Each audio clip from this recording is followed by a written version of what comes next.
Hey, this is Bent and Schnauf from Motorpsycho, and you're listening to A Fistful of Metal! Okay, great. Thank you. Thank you.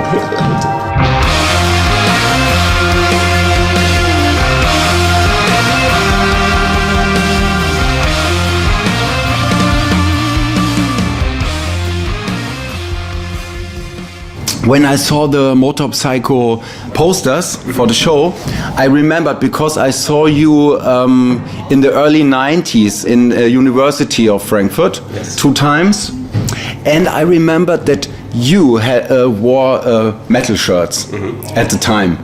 So it was a little bit disturbing because I didn't know if it was a joke, because I think it was Manowar or Iron Maiden shirt. I'm not sure. Could be? Yeah. So, So a lot of time, and now I can ask the question, what's the story behind you wearing these metal shirts? We're metal kids. We grew up with heavy metal in the 80s. When we first met, we decided that Rainbow Rising is the best album ever made. That was back in 1986 or 85, and I think we still both agree that it's among our top 10 records. So that's where we come from. We're metal kids.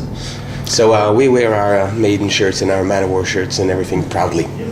And that's how we learned to play guitars and bass guitars and drums, you know, to heavy metal records. And of course the same wash list, Black Sabbath, Rainbow, Purple, yeah, hundreds of bands. And I'm still pretty fond of metal music, so it's a big part of me still. But Motorpsycho is definitely not a metal band. So what was the thing that made you progress in other areas, different direction? I think Motorpsycho, you can still trace a lot of metal in Motorpsycho if you want to. It's not pure metal anymore, or it never was, but it's a big part of our foundation. And I think it'll always be, because I mean it's such a formative influence that it's always there. That kind of aesthetic, those kinds of riffs are a big part of what we are. But as you go along and as you get interested in music, you know, you discover that the acoustics on the Led Zeppelin record are as powerful as the guitars on a Venom record. You know, there's even more power and more something there, you know. And so you branch out and you get interested in new stuff. Rush came along and kind of blew our minds, and that kind of stuff got interesting. And I don't know, metal is still there, but we listen to a lot of different music these days, you know. There's a lot of jazz in there, there's a lot of experimental music and classic and whatever, you know. So it all seeps in, and there's a whole lot of metal in Motorpsycho, but there's a whole lot of other stuff too. So I don't know when it changed, but it's just a gradual, you know, exploration of the musical universe. That's basically what it is, and we're interested, we're fans. So you pick up new stuff and you listen to it and you move on. You know. Is there something at the moment in the metal genre that catches your interest? We love High on Fire.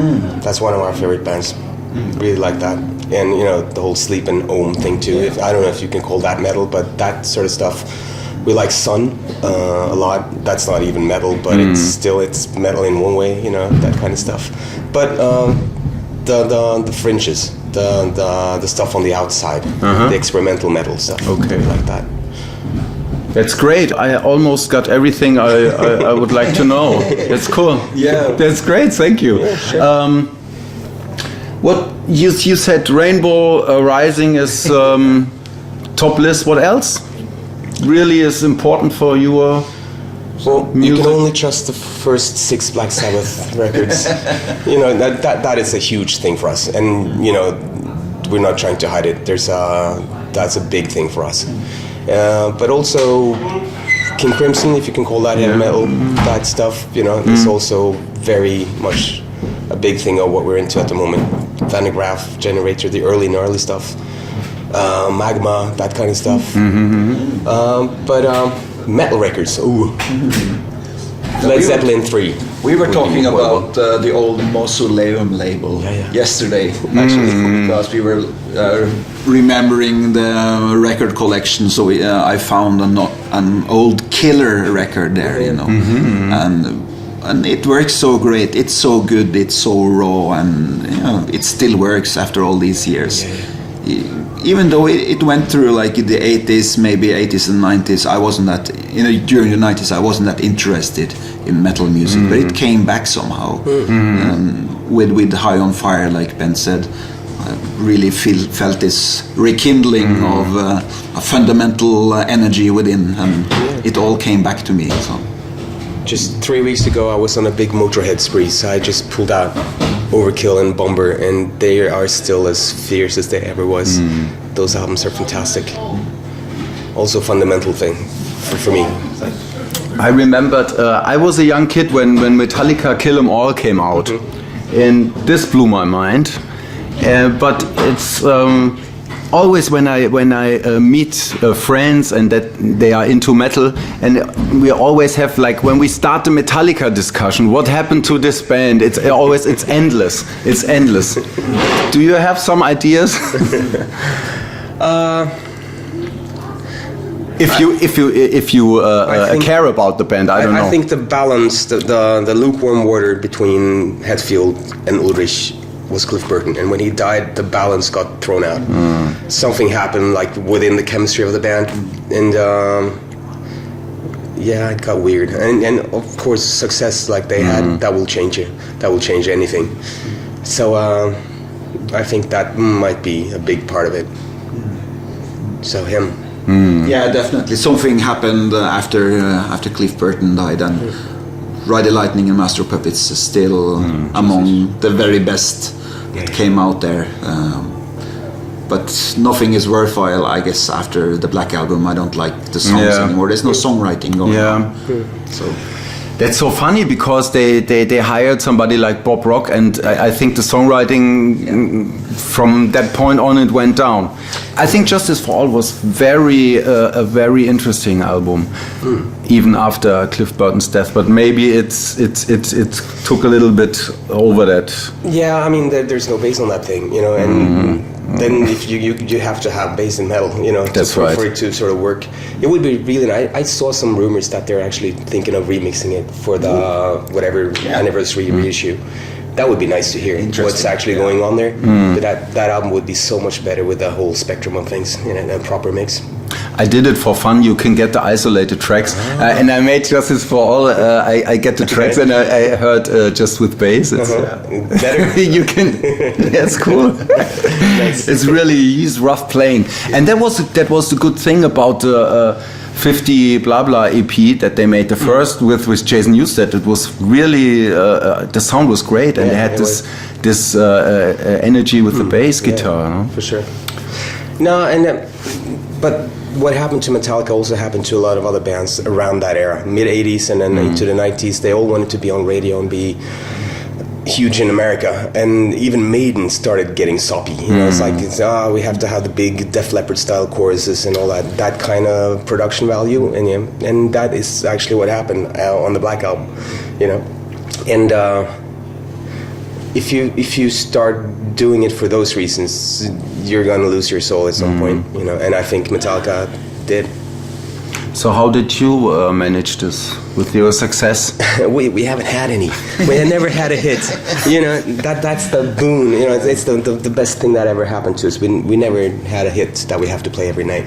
So we can reinvent ourselves as much as we want to. And for a lot of people, we fill a void. There's no other band like Motorpsycho that is this eclectic and this psychedelic, but also hard. So we have a little niche of our own. That's right. Yeah, I agree. And that's a mighty fine place to be. You know, we get to do what the fuck we want to do, and that is excellent. That's cool. You know, and then you don't get locked into a habit, and you don't get locked into a system. You can always change it up and keep it fresh. So how is the situation in the music industry these days? Is it possible for you just to make your art or do you have to have jobs to get something? We have more gigs, playing different bands. I do a little bit of producing, so that makes the money go around. But it's almost big enough to sort of live off. So it's good. It's kind of like it always was, actually. We're selling as many records, and it's getting bigger somehow still after 30 years. So it's still worthwhile, you know, in all aspects of it. Another thing that interests me, because you are from Norway, and Norway has a lot of bands that do well in the rock and all over genre. What do you think is there a secret thing about Norway? Some special things? I don't know, but it's a very it's a big place, and there's not a lot of people. There's a lot of darkness. You know, winter is pretty bleak, and when I grew up, I had so much time on my hands. I had to drive 4 kilometers to my nearest friend. You know, it's like that almost, and that makes you figure out shit on your own. You know, it makes your fantasy life or your inner life richer. And for metal music, that is vital. You have to do your own thing. You know, and I think that has a little to do with it. You know. There's a lot of time that you need to fill. So maybe, and it's also music that fits really well with Scandinavian, you know, nature and the whole thing. It's dramatic music, dramatic landscapes, that kind of stuff. So I don't know. It feels like rock is a really natural music in Norway. You know, makes sense. And a lot of people go to shows and come? Yeah, it's all right. I mean, in the last 10 years, we've had a festival on every hill. It seems every summer there's always festivals. Like so the club scene is kind of shrunk a little bit, but people still come out and see us when we come. So they must be coming out for other stuff too. Seems like. Yeah, today the show is sold out. Oh, nice. So, and that's very good for Frankfurt, because Frankfurt is not, it's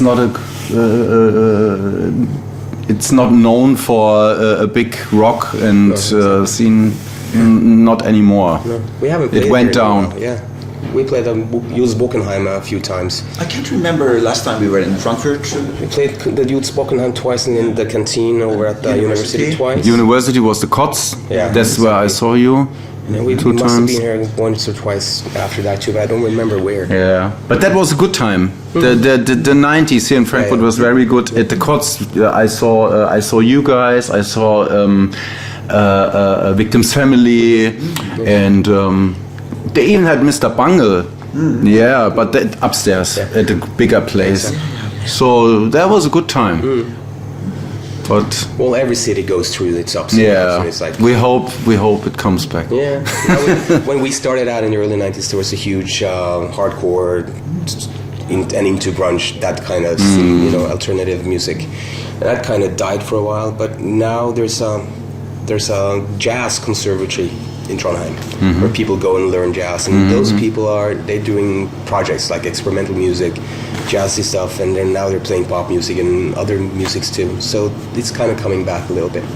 So that's good. And we have a new label up there that's taking care of stuff, and it's sort of coming back, you know, after a 15-year little dip. You know? But it's you know, what goes around comes around. So there's hope. There's always hope.